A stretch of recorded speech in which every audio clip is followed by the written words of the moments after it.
soy profesor de materiales compuestos en la Universidad Politécnica de Madrid y además también soy secretario de AIMAC, la Asociación Española para los Materiales Compuestos. Bueno, aquí tenemos a los dos ponentes. Tenemos la suerte de contar con dos ponentes muy representativos del sector. Por un lado tenemos a Abraham Pérez, que es el responsable de fabricación aditiva de la A350 en la planta de Illescas, dentro de Airbus. Airbus es quizá la aplicación última, la organización que va a aplicar estos materiales para sus productos, para desarrollar sus productos. Y por otro lado tenemos a Fernando Lasagni, que es el director técnico del Centro Avanzado de Tecnologías Aeroespaciales, CATEC, en Sevilla, que es quizá la OPI de referencia, sería el centro de referencia precisamente para el desarrollo de estos materiales. Así que muchas gracias a los dos por asistir y me gustaría, bueno, que si queréis, Abraham, Fernando, poder explicar un poco lo que hacéis antes de empezar la discusión. Muy bien, pues no, bueno, antes de nada agradecerte las palabras, Antonio, y también agradecer a 3D Native, pues bueno, la oportunidad de poder participar. La verdad que siempre da gusto el rodearse también de compañeros del sector, de los cuales pues podemos aprender mucho y ver la situación como estamos, ¿no? Yo llevo 18 años trabajando en Airbus. Aquí en Illescas es una planta de materiales compuestos, fabricación de fibra de carbono. Y hará como unos 3 años y medio, 4, pues empecé a trabajar. Bueno, tuve mucha curiosidad por las primeras impresoras 3D que llegaron aquí a la planta, que empezamos con dos impresoras. Y bueno, tenía tanta curiosidad y siempre mucho empeño en aprender y tal, y al final pues me dio la oportunidad pues de liderar este departamento. Actualmente pues tenemos 14 impresoras. Desde cuando empecé, que empezamos con 2, pues ahora 14, pues la evolución ha sido increíble. Y la verdad que súper contento, ya no solo a nivel profesional, sino también personal, pues porque bueno, me ha dado la oportunidad de aprender muchas cosas y realmente dedicarme a algo que no sabía que me gustaba.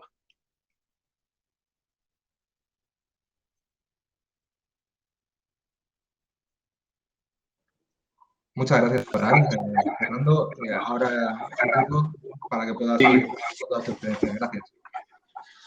Muy bien, bueno, como comentaba Antonio, mi nombre es Fernando Lasagni, soy el director técnico de materiales y procesos en CATEC, y realmente llevamos trabajando en lo que es la fabricación aditiva desde hace 10 años, principalmente en lo que es fabricación metálica por tecnologías de cama de polvo y fundido por láser, y bien enfocados a lo que es el sector aeroespacial.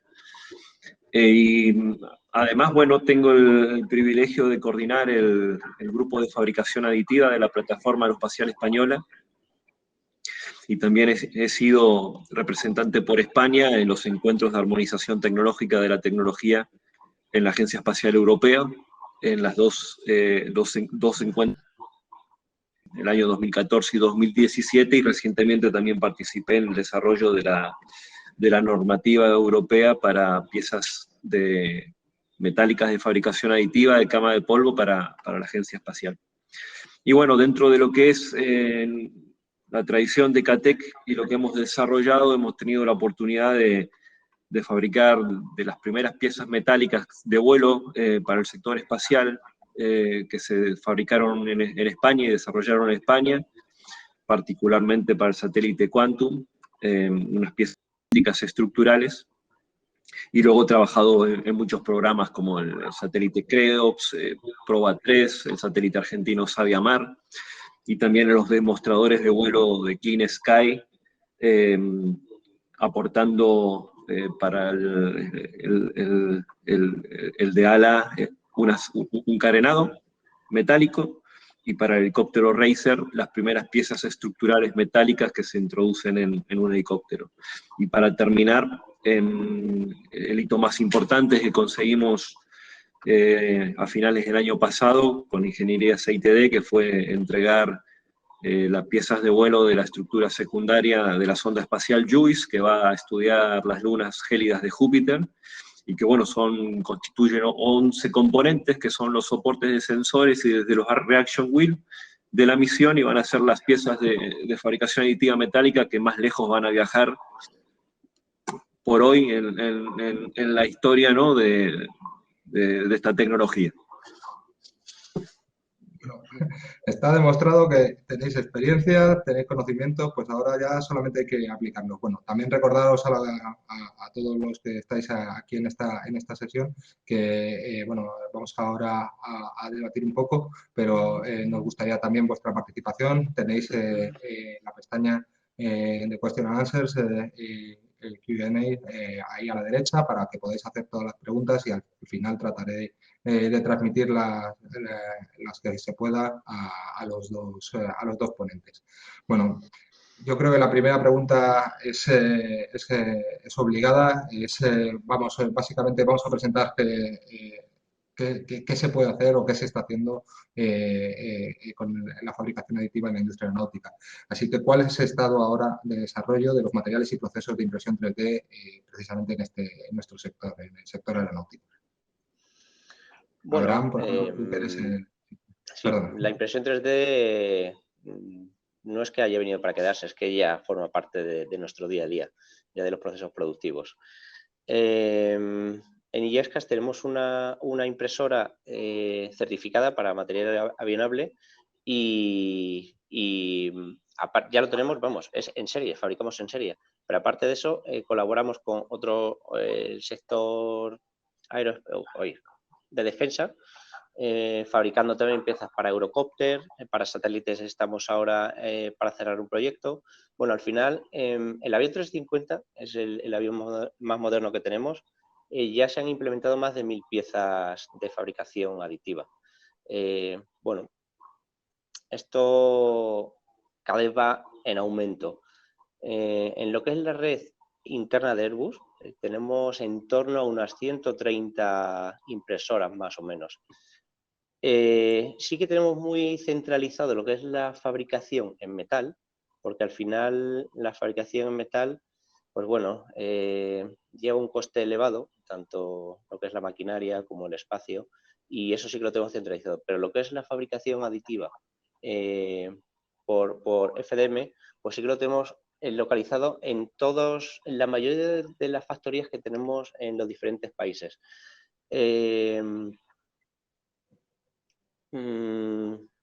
Sí, ahí está.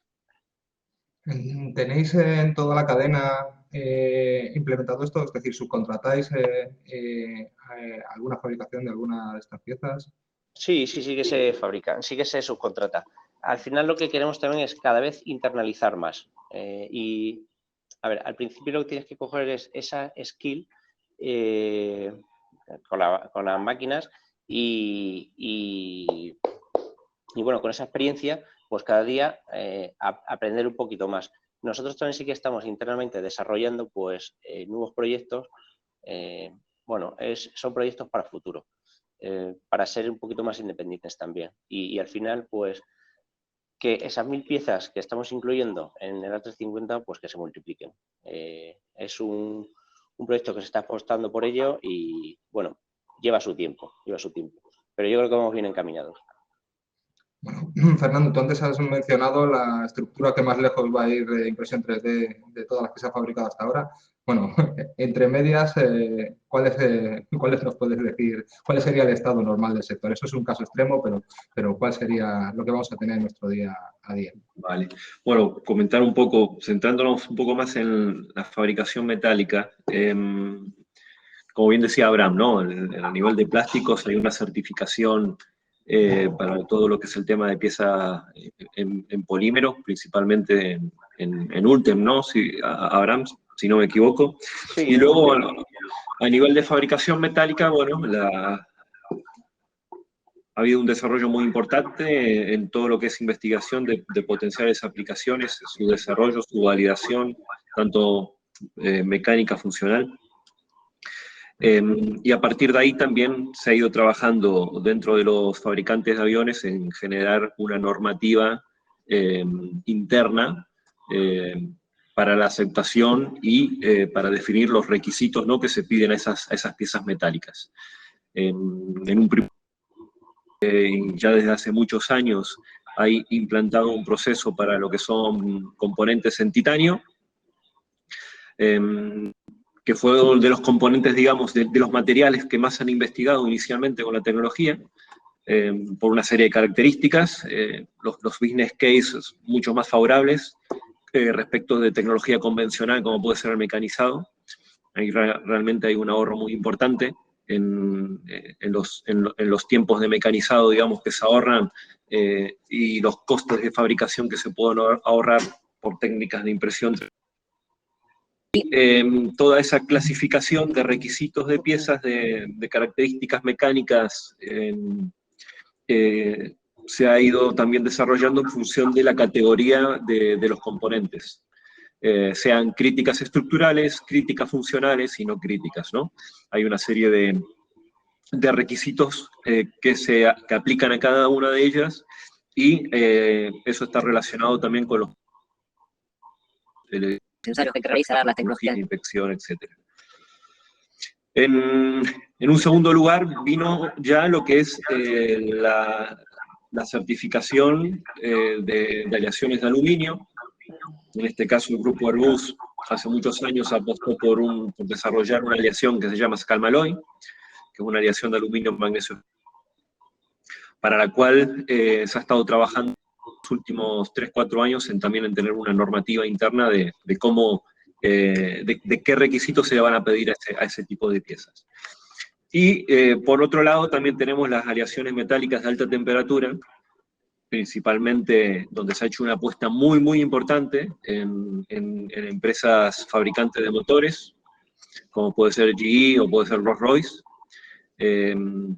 donde, bueno, se ha apostado con la tecnología. En España ITT es un ejemplo de una empresa que ha apostado por esa tecnología, empezando por aquellas piezas que sean menos críticas, pero están sometidas a alta temperatura, donde se utilizan inconeles principalmente, y viendo en un futuro, en aquellas piezas más críticas, ¿no?, cómo se va a ir introduciendo todo este tema.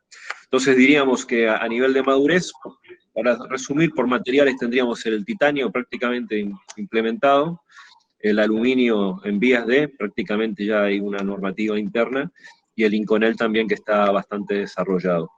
Tengo también que decir que en el sector espacio es el que más ha avanzado en este sentido.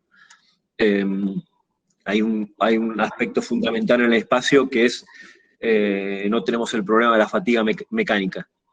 Entonces eso ha permitido de que muchas de las aplicaciones se puedan cualificar desde el punto de vista de las propiedades mecánicas estáticas, y principalmente y funcional.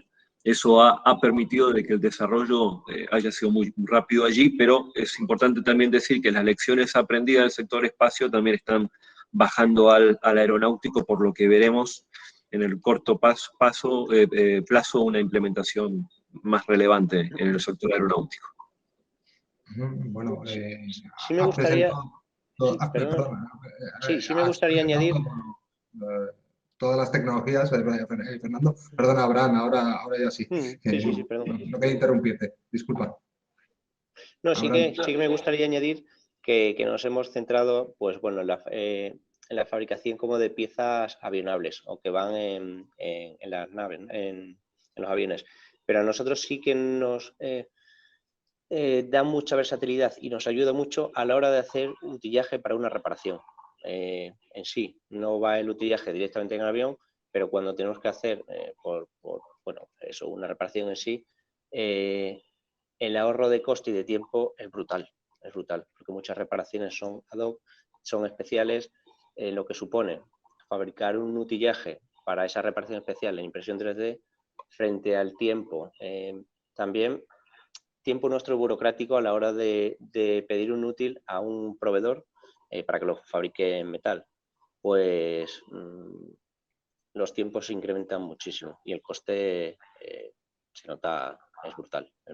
Así que esa agilidad también, ya digo, no solo para piezas aviones, sino para nuestro día a día en reparaciones, u otro tipo de utillaje, nos está beneficiando muchísimo. ¿Qué material usáis para el utillaje, Abraham?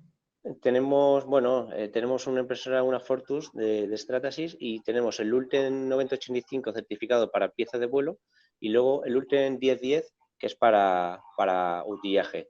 Este material sí que tiene unas características que nos permite meter en autoclave. Autoclave, bueno, son unas máquinas que utilizamos nosotros que van con alta temperatura, presión y vacío. Y bueno, pues gracias a las características de este material, pues nos ayuda bastante. Muy bien. Bueno, habéis presentado, bueno, Fernando ha presentado todos los materiales y básicamente la situación del sector perfectamente, así que, vamos, te lo agradezco enormemente. Pues falta a lo mejor alguien de ITP o otros sectores cercanos a la aeronáutica que nos pudieran ilustrar sobre las diferentes aplicaciones, pero, bueno, al final tenemos en el sector hay una industria, vamos, en la industria hay una parte estructural que está muy marcada por el uso de los materiales compuestos, por el uso del titanio y aleaciones ligeras. Entonces, básicamente, aquí en el campo de los materiales, que ya he presentado los diversos que hay, sí que me gustaría saber en qué punto se encuentra la fabricación aditiva de metal, que es la que casi está en todos los ejemplos que has puesto por la alta temperatura y demás, frente a la impresión 3D de los materiales compuestos poliméricos reforzados. No sé si Fernando, Abraham, ¿cuál quiere empezar? Fernando, bueno, Fernando. Sí, como quieras, Abraham. Bueno, lo que he explicado antes, nosotros todo lo que es la fabricación en metal lo tenemos todo centralizado en Inglaterra, en la gran mayoría. Por eso lo digo, que por el coste elevado que tiene, y pues sea, bueno, estratégicamente apostado por ello. Y luego lo que es la fabricación aditiva de FDM, pues sí que lo tenemos más repartido. Al final sí que necesitas, lo que te digo, la máquina en sí, de lo que es la impresión 3D, máquinas de postprocesado en el espacio, pues bueno. Nosotros tenemos un impedimento, pero eso es particular nuestra la empresa, que al final, pues para tú poder fabricar o modificar una pieza, porque sí que se hace, no todos los centros tenemos firma autorizada pues para modificar ese tipo de plano, ¿vale? Por eso sí que se ha centralizado en lo de metal en ese plano. Básicamente es eso. La fabricación aditiva en FDM, pues lo que sí que nos ayuda muchísimo en piezas avionables, pero también nuestro día a día de pequeño utillaje o sobre todo en contacto con el taller, a la hora del aumento de ideas de mejora, de facilitar el día a día, el tal y todo eso, ese aumento es increíble el impacto que tiene, lo proactivo que es la gente y la implicación que tiene. Al final es una tecnología que sí que llama mucho la atención y la gente, pues algo nuevo, pues bueno, sí que le llama mucho y bueno, sí, es que a nosotros nos aporta muchísimo, Complementar a nivel, digamos, de madurez tecnológica, lo dicho, digamos. Primero, un tema muy relevante. Para que un nuevo material sea aceptado por el sector, esto implica, y lo conoce muy bien la gente del sector y las personas que están aquí seguramente, pero esto implica que hay que hacer una cualificación o certificación, ¿no?, a nivel del proceso de fabricación y a nivel del material. Entonces, lo que es la implementación de nuevos materiales son procesos que llevan muchísimo tiempo. Como decíamos antes, los materiales metálicos y el Ulten son los materiales, digamos, que están más implementados en el sector. Los materiales compuestos, polímeros, los reforzados con fibra, bueno, han empezado un poquito más tarde todo este proceso, ¿no? Y su nivel de madurez actualmente obviamente no es el mismo que el de este tipo de materiales metálicos o poliméricos. Es verdad que hay una particularidad en el tema de, por ejemplo, de la fabricación aditiva 3D para fabricar materiales compuestos de fibra continua. Tenemos que pensar que es un proceso de fabricación que va capa a capa. Entonces, de alguna forma, a no ser que lo implementemos con un brazo robot y nuestro utillaje de partida no sea plano, tenemos que pensar que no es tan fácil darle una tridimensionalidad a la distribución de las fibras. Entonces yo tengo una capa, tengo un plano, voy a empezar a fabricar sobre una base, el material lo voy a poder depositar sobre esa base, pero intentando generar una anisotropía en un plano, pero tridimensionalmente, si yo quiero poner un refuerzo de una fibra en una dirección vertical, eso es algo que no vamos a poder hacer hoy en día. Entonces, esas son cuestiones importantes, ¿no? Que pueden llegar a limitar de alguna forma el uso de este tipo de materiales compuestos reforzados. Y luego, desde el punto de vista de los refuerzos, materiales compuestos que pueden estar reforzados con refuerzos cortos, como fibras cortas o partículas, pues también, ahí estamos en un nivel de madurez relativamente bajo, donde se han hecho muchas investigaciones, pero principalmente a nivel de laboratorio, lejos de una certificación. Es muy importante tener claro y delimitar los pasos a la hora de seleccionar posibles nuevas aleaciones, de lograr una cualificación, certificación es muy elevado, por lo cual hay que analizar muy bien el TRL en estas fases de laboratorio y ver su proyección a nivel de futuro. Fernando, tú has mencionado la palabra clave que es certificación. Lo has dicho, antes, después, en medio. Además, el uso ha ido creciendo, ¿no? Sin cambiar mucho el tema, sin cambiar, a lo mejor, o justamente refiriéndonos precisamente a los diferentes materiales, incluidos los materiales poliméricos reforzados, pero vamos, de forma más genérica también para los materiales metálicos y demás. ¿Qué cambios en la certificación requiere la impresión 3D respecto a la fabricación tradicional con materiales metálicos? Es un nuevo proceso, es un nuevo proceso. Yo siempre pongo como ejemplo cómo ha sido la introducción de los materiales compuestos en la industria aeronáutica también, ¿no? Donde se empezó hace 30, 40 años con estructuras sin compromiso, y de a poco fomentando la criticidad de ese tipo de estructuras hasta que se ha implementado masivamente, ¿no? Entonces aquí hay una cuestión importante, que es la madurez de los procesos de fabricación.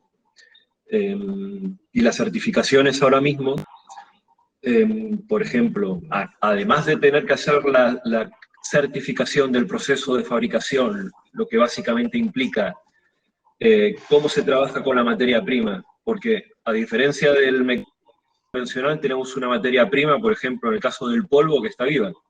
Vamos a usar un polvo para fabricar, vamos a fabricar esa pieza y el resto lo vamos a reciclar y lo vamos a volver a utilizar. Entonces estamos admitiendo que vamos a trabajar con una materia prima que puede ir cambiando su morfología, su composición química durante el uso de trabajo. Eso es algo distinto, ¿no? Frente a un proceso de mecanizado convencional donde nosotros recibimos una materia prima que tiene una composición química, la certificamos, unas propiedades mecánicas y ya está. Entonces, hay que hacer esa certificación a nivel de procesos, de la materia prima, la máquina en sí, asegurar que es un proceso repetitivo y que se obtienen esos estándares de calidad en el tiempo de una forma sostenida. Y luego ya tenemos las piezas en sí que vayamos a fabricar. Por ejemplo, ahora mismo para fabricación en espacio se piden probetas, y también aeronáutica, ¿no? Pero la de espacio se pide una serie de probetas de acompañamiento, las cuales vamos a fabricar con esa pieza, las cuales esas probetas las vamos a ensayar para verificar las propiedades mecánicas, nos piden que hagamos un control morfológico de cómo es la forma de ese polvo, del polvo que estamos utilizando. Nos piden que analicemos también la composición química, que guardemos el polvo que se ha fabricado en ese lote durante la fabricación. Y dependiendo de la criticidad también se impiden más o menos procesos, digamos, a la hora de inspeccionar, etc. Todos esos, también los tratamientos térmicos, donde en algunos casos se está pidiendo mucho lo que es el HIP. Todos esos postprocesos, todas esas probetas de acompañamientos, todas esas verificaciones que hay que hacer, hacen de que las piezas de fabricación aditiva tengan un de costes adicionales, que desde mi punto de vista se van a ir aligerando a medida que vaya pasando el tiempo. Ahora mismo hay piezas metálicas que se fabrican y se hace alguna inspección mínima, pero no nos ponemos a cortar probetas, a ensayarlas, a hacer un montón de cosas. Lo mismo pasa con los materiales compuestos. Bueno, esto irá por un camino similar a la hora de que se vaya consiguiendo una madurez. Y para terminar, la introducción de procesos de monitorización in situ en las máquinas de fabricación aditiva, que tienen obviamente una fiabilidad, eso también va a permitir aligerar de alguna forma esa carga de ensayos. Bueno, Abraham, tú mencionabas antes que en la planta todo el mundo desea usarlo para todo, para utillaje, para piezas estructurales. ¿Toda esta normativa que ha ilustrado también Fernando os frena para utilizarlo o qué es lo que frenaría? No, bueno, a ver, yo me ha tocado vivir la certificación de el Ultian aquí para el proceso nuestro y al final es lo que dice Fernando. Tenemos que certificar en máquina, proceso y material para poder implementarlo. Luego, durante el proceso, pues igual, tenemos que fabricar probetas dependiendo es por tiempo, por cantidad de material que vayan fabricando, pues eso lo tenemos ya estipulado así la normativa. Se crea una normativa y al final, pues para tener controlado todo, tenemos que hacer probetas cada X tiempo. Eso luego se analiza en el laboratorio y bueno, pues igual, de la resistencia, de químicos, de todo. Me ha tocado vivir esa certificación y luego otra certificación, no en sí del material, sino de piezas que ya son avionables de otro material, pero ante una reparación se estudió la viabilidad de sustituir esa pieza por una en 3D y bueno, pues al final sí que hay que modificar tema de planos, porque las tolerancias de fabricación para una pieza metálica en la fabricación normal, en un torno tal, pues no es la misma que la que podemos dar nosotros en la impresora 3D. Pero al final, igual, auditorías como cualquier otro proceso auditado en todo momento. A día de hoy, entonces, se puede decir que la certificación no es una barrera, vamos, simplemente es algo que ralentiza el proceso, pero sí. que termina... Sí, lleva su tiempo. Y lo que digo, no solo es el material, proceso y máquina. Ante cualquier actualización de software, cualquier variación del proceso, igual, pues tenemos que imprimir un montón de probetas, hacer ensayos, test, todo.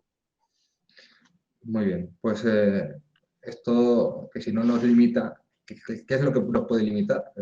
¿Cuáles serían los desafíos que tenemos para implementar esto en una estructura aeronáutica en nuestra industria? Bueno, principalmente en el metal yo veo como dos retos, ¿no? Sobre todo es imprimir piezas de gran dimensión, porque al final, pues bueno, pues las máquinas hoy en día de metal están limitadas, es un avance, pero bueno, en la aeronáutica al final es que las dimensiones que hablamos de las piezas pues son enormes y al final pues eso sí que nos limita. Y aunque también se ha ido mejorando, pues el coste de la fabricación metal con respecto a otra fabricación en 3D. Comparado con fabricación de otra tecnología, pues sí que es competitivo, pero siendo en el sector de 3D, pues creo yo que se puede ser más competitivo. Fernando, ¿tú dónde ves el problema?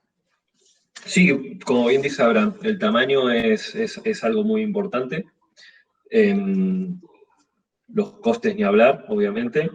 Y aquí, bueno, para solucionar el tema del tamaño, pues tenemos a las tecnologías de deposición, ¿no?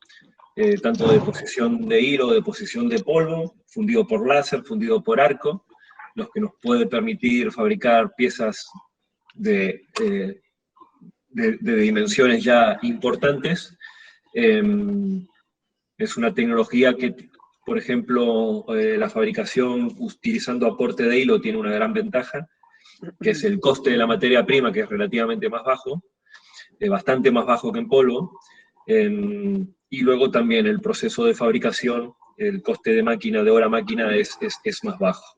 Es verdad que no podemos ir a esa libertad geométrica que nos ofrecen las tecnologías de cama de polvo y que vamos a tener que mecanizar al menos las superficies de esa pieza que hemos fabricado, pero comparativamente contra un proceso de mecanizado convencional tenemos ahí una ventaja importante. Limitación actual, el TRL de esa tecnología, ¿no? El TRL de las tecnologías de deposición es más bajo que las de campo, y es un aspecto en el que se está trabajando, poder conseguir esas estructuras de grandes dimensiones. Creo que en materiales complejos de mecanizar, como puede ser aleaciones de titanio, aceros de alta resistencia, puede haber una ventaja muy competitiva. Es interesante también lo que está sucediendo en el campo de las aleaciones de aluminio, con dicha tecnología. Aquí es importante mencionar, ¿no? Mecanizar aluminio es relativamente fácil, por lo cual, aunque nosotros podamos optimizar en peso muchas aplicaciones, no es tan fácil que un business case para el sector aeronáutico de un componente en aluminio sea favorable. Pero es verdad que ya hay fabricantes de máquinas, por ejemplo, hay un fabricante en Jaén que se llama Meltio, que ha desarrollado una tecnología de fabricación, de deposición de hilo y por láser, que realmente está ofreciendo precios muy competitivos a nivel de máquina y con una materia prima que cuesta realmente poco. Ahí podemos tener un avance, incluso integrando este tipo de tecnologías en centros de mecanizado para luego poder hacer un repasado de esas superficies de una forma directa o incluso durante la fabricación, que también es un aspecto muy importante. Pero esta tecnología, por ejemplo, ya tiene ese tipo de funcionalidades. Y para terminar, obviamente el tema de la fatiga, ¿no? El tema de la fatiga es un aspecto muy importante en lo que es componente metálico, que se puede solucionar, por ejemplo, en el caso de las aleaciones con HIP, de titanio con HIP, en aluminio también hay varios estudios, pero asegurar la vida fatiga es un aspecto muy, muy relevante. También se está trabajando y nosotros hemos hecho desarrollos en lo que es aplicación de procesos de shot pinning o laser pinning sobre superficie de pieza aditiva, en colaboración con Curtiss Wright, y los resultados han sido muy buenos. O sea que prácticamente tenemos el mismo comportamiento de fatiga que una pieza de HIP. Lo dicho, hay que seguir madurando la tecnología y que se acepte, que se acepte este tipo de postprocesos y nos va a permitir esa introducción en componentes críticos, ¿no? para las piezas metálicas. Abraham, Fernando mencionaba la fatiga como vamos, una limitación clave. ¿Puede ser un killer para introducir en piezas avionables este material? A nosotros más también la fatiga es compatibilidad. En el caso del plástico, ¿vale? Del ULTEM, es compatibilidad con otros componentes del avión. Por ejemplo, el Skydrol, que es el líquido hidráulico, el combustible, pues eso sí que nos limita un poquito. Podríamos, bueno, hay muchas piezas susceptibles de fabricación aditiva, pero esa compatibilidad, bueno, es una compatibilidad con esos materiales, pues es lo que no nos lo permite, bueno, implementar más piezas. Habéis mencionado el tamaño los dos como un problema característico. De momento, para El tamaño de pequeñas series, pequeños elementos demostradores, sí que la fabricación aditiva se ha demostrado enormemente competitiva.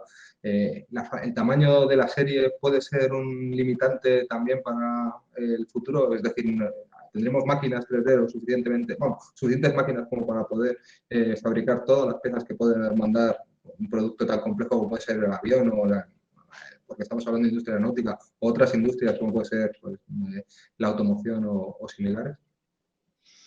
Hombre, sí, ya hemos visto en otros sectores que se imprimen casas, se imprime un barco.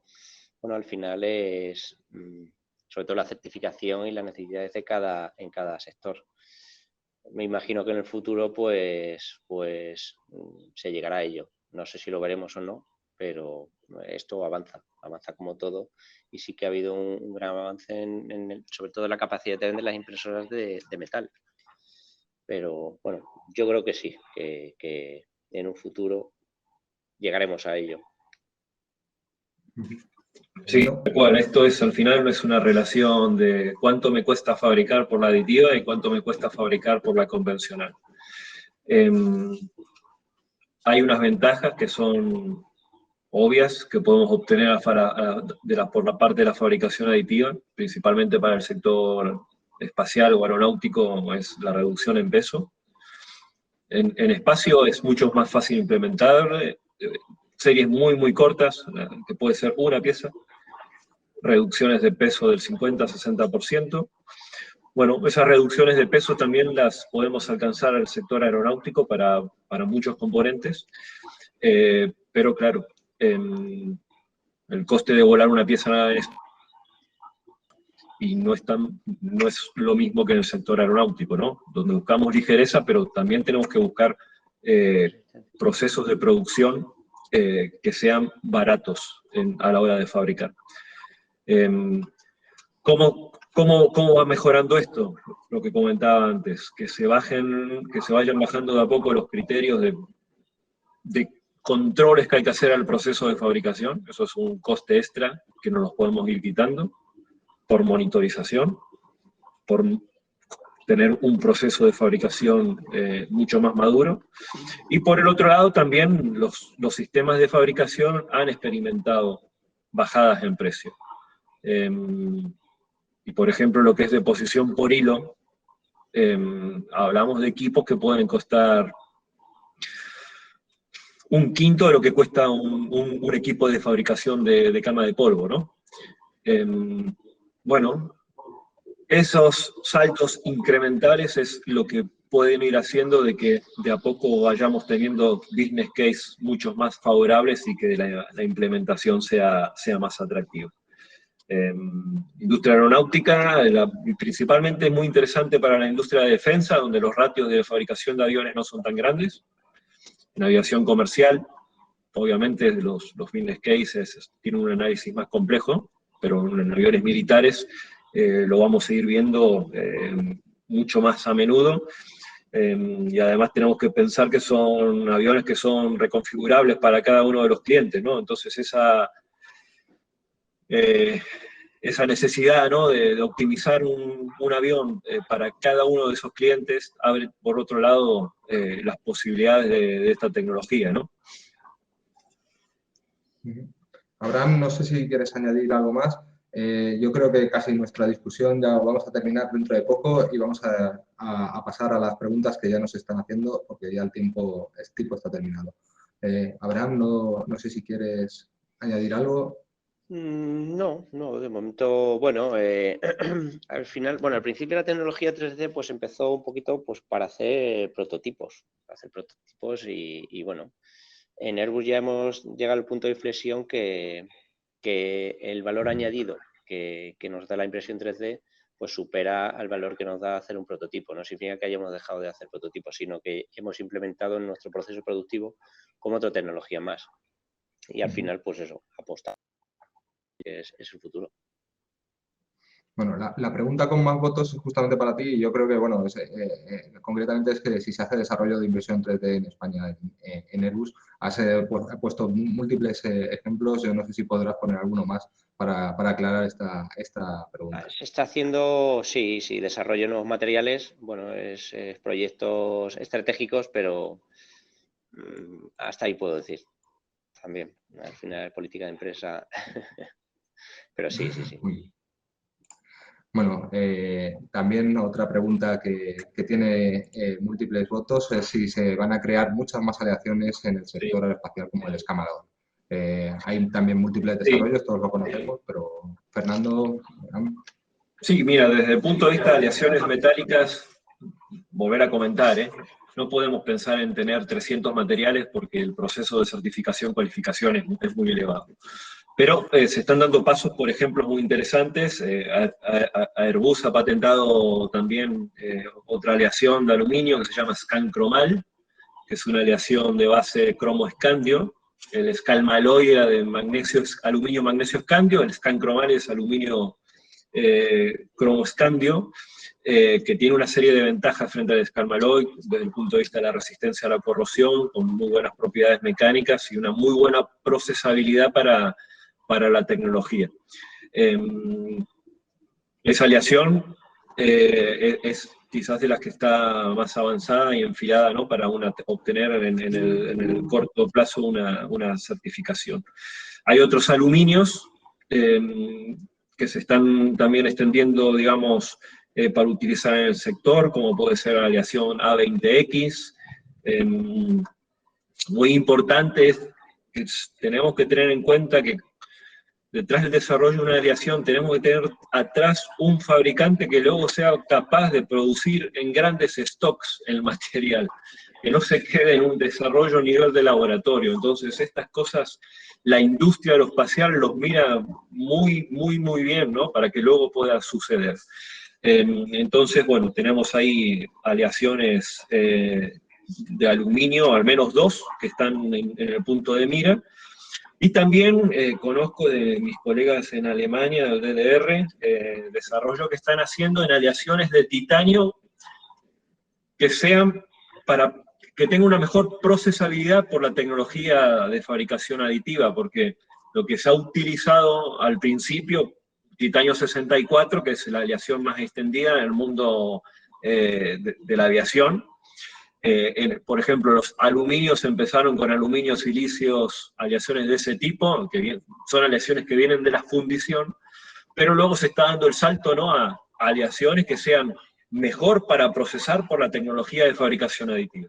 Y ese es el caso también de estos titanios que se están desarrollando como una alternativa al titanio 64 y que creo que pueden ser muy interesantes desde el punto de vista de las propiedades a fatiga que se pueden conseguir y quizás evitarnos tratamientos térmicos como puede ser el HIP.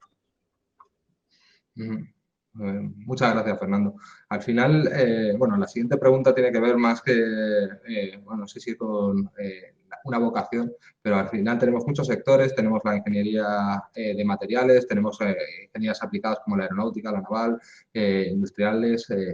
¿Qué perfiles se van a necesitar en el futuro para la fabricación aditiva aeronáutica concretamente? Pregunta un oyente. Abraham, tú eres el que contrata. Bueno, no. Esos recursos humanos. Bueno, a ver, aquí en Airbus sí que hay perfiles muy definidos. Tenemos un departamento que es de I+D también, sobre todo de materiales, de ensayo de materiales. Luego está la parte de ingeniería de máquinas. Y luego, pues bueno, es que todo. Por un lado tenemos eso, ensayo de materiales, diseño puro y duro, de diseñar pieza, optimización topológica de piezas, que eso es, pues bueno, es hacer una pieza que tenga la misma función, pero mejorada, aligerándola de peso. Bueno, al final es buscar la mejor opción, sobre todo en la aeronáutica influye mucho el peso. El peso al final es dinero. Pero bueno, ensayos de materiales, ingeniería de máquinas y luego también, pues bueno, tema de diseño. Bueno, Hay una última pregunta, porque bueno, ya justo hemos llegado al límite de tiempo, a lo mejor una respuesta rápida. Preguntan, porque bueno, hemos estado hablando principalmente de materiales metálicos, pero sí que preguntan que si habéis trabajado con cerámicas de alto rendimiento. Fernando, Abraham, no sé si vosotros... Fernando. No, las conozco. Conozco incluso a alguna persona que ha sido en Austria desarrollador de este tipo de tecnologías, una empresa que se llama Litos, que han sido, digamos, los precursores en el desarrollo de esta tecnología, pero no he tenido la oportunidad de trabajar con ellas. Se necesitan también procesos de fabricación adaptados para ese material.